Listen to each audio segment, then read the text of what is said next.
আসসালামু আলাইকুম, welcome to my channel রসালো রান্নাঘর। আজকের পর্বে দেখাবো খুব মজার একটি রেসিপি, লাশ অমলেট। এই আইটেম বেশি স্বাস্থ্যকর, তাই বাচ্চাদেরকে এটা খাওয়ানো যাবে। সেই রেসিপি আজকে আমি আপনাদের সঙ্গে শেয়ার করছি। চলেন তাহলে দেখে নেই।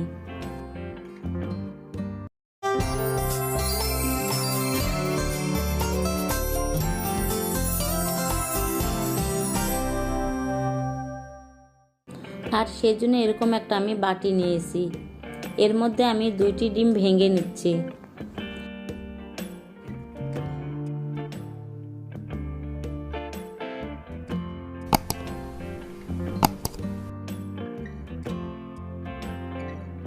এরপরে একটি কাঁটা চামচ দিয়ে আমি ডিমগুলোকে এইভাবে ভালো করে ফেটিয়ে নেব।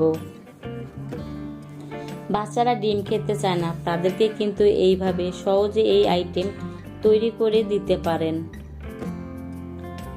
ডিমগুলোকে এইভাবে ভালো করে ফেটিয়ে নিতে হবে।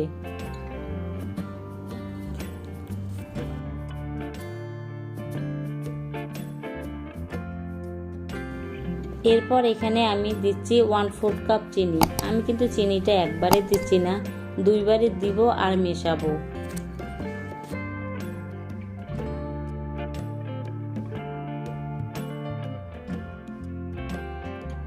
চিনির সাথে ডিমটাকে আমি এইভাবে ভালো করে মিশিয়ে নিচ্ছি। খেয়াল রাখতে হবে চিনি কোনো প্রকার দানা যেন না থাকে।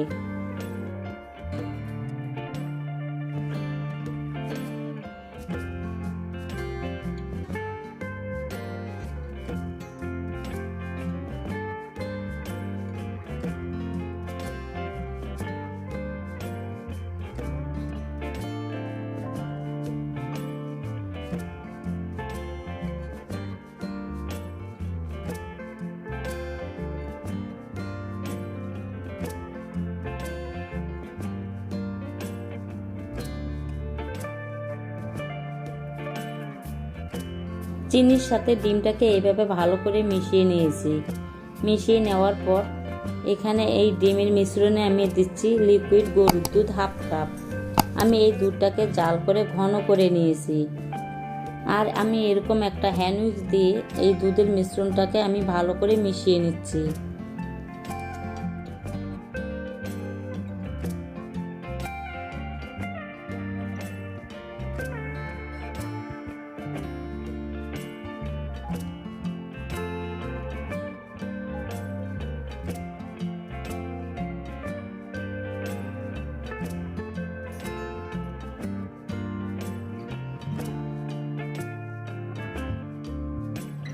এরপর যে পাত্রে আমি অমলেট সেট করব সেই পাত্রে সামান্য ঘি ব্রাশ করে নিচ্ছি।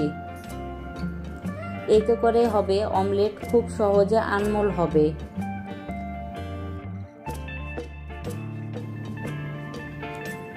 দুধ ডিমের মিশ্রণটা আমি বাটিতে সেট করে নিচ্ছি। আর চুলায় একটি কড়াইয়ে সামান্য পানি দিয়ে গরম করতে দিয়েছি। পানিটা হালকা দেখেন গরম হয়ে গেছে। এর মধ্যে একটা স্ট্যান্ড দিয়েছি। আর আমি এখানে বাটিটা বসিয়ে দিচ্ছি। আর আপনারা চাইলে যে কোনো মোল্ড ইউজ করতে পারেন। আর এরকম কাঁচের বাটি ইউজ করলে বাটি ওভেন প্রুফ কিনা সেটা চেক করে নেবেন। এইরকম কাঁচের বাটির উপরে ঢাকনাটা লাগিয়ে দিচ্ছি। এখন আমি চুলার আঁচ মিডিয়াম রেখে 30 মিনিট স্টিম করে নেব। ফিরে আসলাম 30 মিনিট পর। ঢাকনাটা খুলে নিচ্ছি। দেখেন অমলেটটা একদম সেট হয়ে গেছে।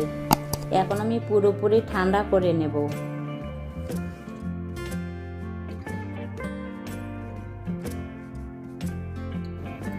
ঠান্ডা হয়ে যাওয়ার পর এই রকম একটা ছুরি দিয়ে আমি চারিদিকে ছাড়িয়ে নিচ্ছি।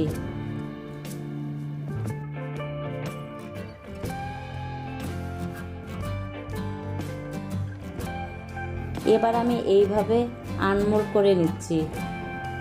এর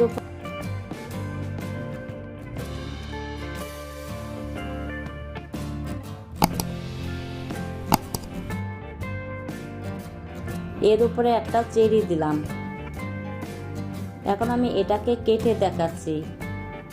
অসম্ভব মজার ডিমের এই আইটেম একবার হলেও বাসায় ট্রাই করবেন। সবাই অনেক বেশি পছন্দ করবে। রেসিপি দেখে সবাই কমেন্ট করবেন, লাইক করবেন। আর এরকম নতুন নতুন রেসিপি পাওয়ার জন্য সাবস্ক্রাইব করে আমার চ্যানেলের সঙ্গে থাকবেন। এ পর্যন্ত, আল্লাহ হাফেজ।